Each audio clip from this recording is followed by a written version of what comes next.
Director బాపు సినిమాలకు రామాయణానికి చాలా దగ్గర సంబంధం ఉంటుంది.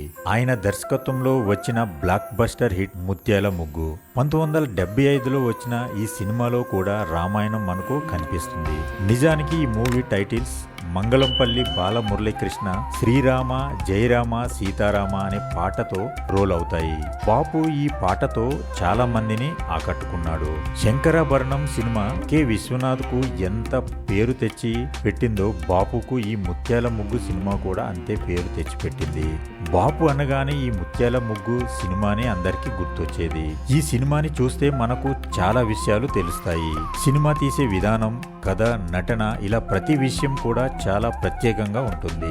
ఈ మూవీ ప్రస్తుత దర్శకులకు ఒక కేసు స్టడీగా నిలుస్తుందని అనడంలో సందేహం లేదు. ఇందులో నటీనటులు మేకప్ కూడా వేసుకోకుండా చాలా సహజంగా కనిపించారు. అందుకే ఈ మూవీ చాలా స్పెషల్ గా మారింది. ముత్యాల ముగ్గు మూవీ చాలా మంది నటుల కెరీర్ కు మంచి బాట వేసిందని చెప్పొచ్చు. ముఖ్యంగా ఈ సినిమాతోనే తొలిసారిగా నటించిన నటి సంగీతకు చాలా మంచి పేరు తెచ్చిపెట్టింది.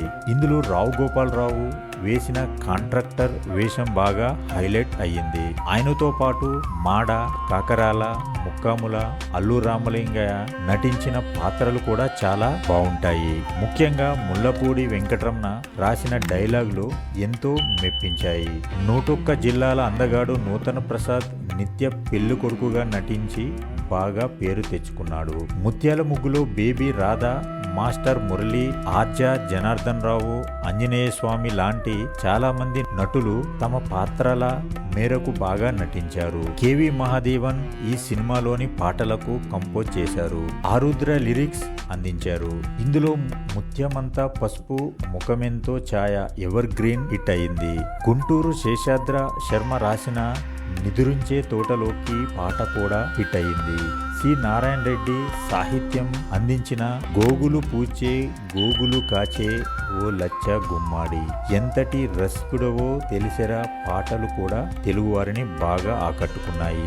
ఈ cinema outdoor shooting Godavari Konaseema Kalidindi గ్రామంలో జరిగింది. ప్రముఖ రచయిత ఎంవిఎల్ నరసింహారావు ఈ మూవీని 12 లక్షల బడ్జెట్ తో నిర్మించారు. అయితే ఈ సినిమా 2 కోట్లు కలెక్షన్లు రాబట్టి బ్లాక్ బస్టర్ హిట్ అయ్యింది.